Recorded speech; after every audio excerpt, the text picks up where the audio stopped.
नवाज देवबंदी की वो पंक्तियां जो आज मुकेश कह रहा होगा। जलते घर को देखने वालों, फूस का छप्पर आपका है, आपके पीछे तेज हवा है, आगे मुकद्दर आपका है। उसके कत्ल पर मैं भी चुप था, मेरा नंबर अब आया, मेरे कत्ल पे आप भी चुप हैं, अगला नंबर आपका है। नमस्कार, मैं हूं शारदा सिंह आपके साथ और आप देख रहे हैं टीवीजी मीडिया की खास पेशकश। दरअसल पत्रकार कमजोर तब पड़ता है जब पत्रकारिता कमजोर हो जाए। इस देश में पत्रकारिता का क्या स्थिति है वो किसी से छिपी नहीं है। प्रेस फ्रीडम इंडेक्स में 180 देशों की सूची में भारत 159वें नंबर पर है। बड़े बड़े टेलीविजन चैनल्स पत्रकारिता से लगभग तौबा कर चुके हैं। कम संसाधन और सुरक्षा की गारंटी के बिना स्थानीय स्तर पर पत्रकारिता करना कितना मुश्किल होता है, वो चंद्राकर की हत्या एक बहुत बड़ा सबक है। बताएं कि ये कहानी सिर्फ मुकेश चंद्राकर से शुरू नहीं होती है और ना ही ये कहानी मुकेश चंद्राकर पर जाकर खत्म हो जाएगी।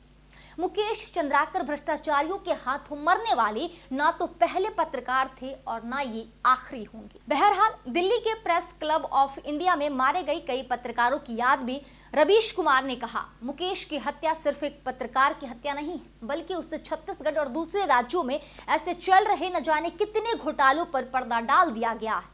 अब कोई मुकेश जैसा पत्रकार उन घोटालों पर हाथ डालने से डरेगा। हम लोग आवाज उठाते हैं, मगर वो आवाज कुछ दिनों के बाद दम तोड़ देती है, पहुंचती नहीं। तब तक कोई और पत्रकार उस लाइन में शिकार होने के लिए खड़ा मिलता है, किसी और नाम से, किसी और जगह।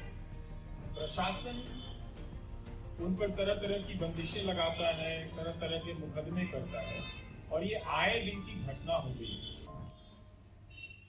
तो सिर्फ मुकेश चंद्राकर की हत्या नहीं हुई है, उस कौशल की भी हत्या हुई है।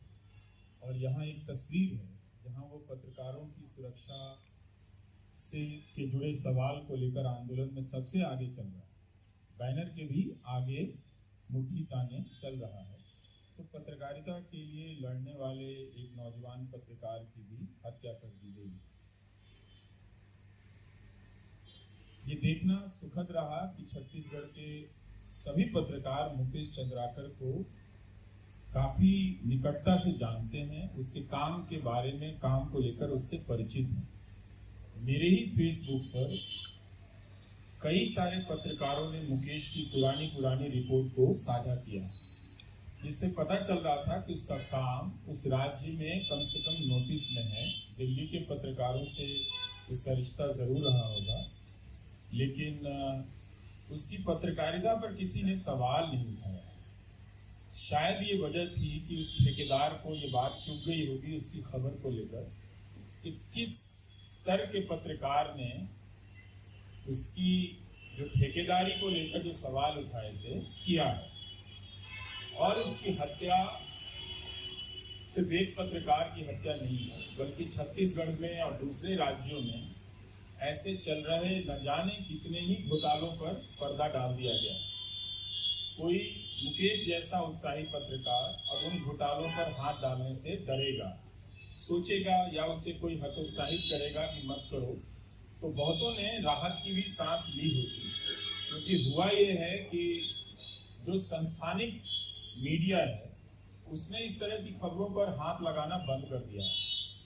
अब YouTube या निजी स्तर पर जिनके जिस रूप के प्लेटफॉर्म हैं, वो अपने जोखिम पर इस तरह की खबरें कर रहे हैं हर राज्य में। इसलिए आप देखिएगा कि पहले उनका टकराव प्रशासन से होता है। प्रशासन उन पर तरह तरह की बंदिशें लगाता है, तरह तरह के मुकदमे करता है और ये आए दिन की घटना हो गई। Editors guild, press club, IWPC, ये तीन संस्थाएं हैं जो बहुत सजगता के साथ और त्वरित गति से अपनी प्रतिक्रिया जाहिर करती हैं। लेकिन इसके बाद भी जो प्रशासन का मन बढ़ा है कि पत्रकारों को किसी तरह कुचल देने का, क्योंकि उसे पता है कि अब इनकी सुरक्षा हटा ली गई है। मसलन मुकेश जैसे सच्चे पत्रकार, निर्भीक पत्रकारिता, जाबाजी रिपोर्टिंग की कीमत मुकेश को ये मिली कि भ्रष्टाचारियों के गिरोह ने मुकेश के सीने में मौत का सूल चुभा दिया। अक्सर एक सच्चा पत्रकार भ्रष्टाचारियों की भेंट चढ़ जाते हैं, मुकेश भी इनमें से एक थे।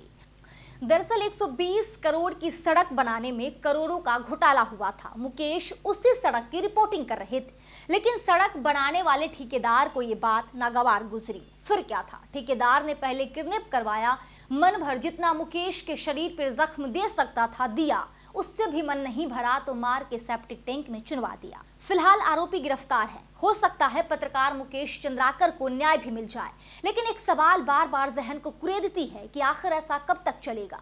आखिर कब तक पत्रकार डरता रहेगा? आखिर कब तक पत्रकार को सच्चाई दिखाने के बदले सांसों का सौदा करना पड़ेगा? आखिर कब तक? मुकेश की हत्या सिर्फ एक पत्रकार की हत्या नहीं है, बल्कि ये लोकतंत्र और स्वतंत्रता के खिलाफ एक घातक हमला है।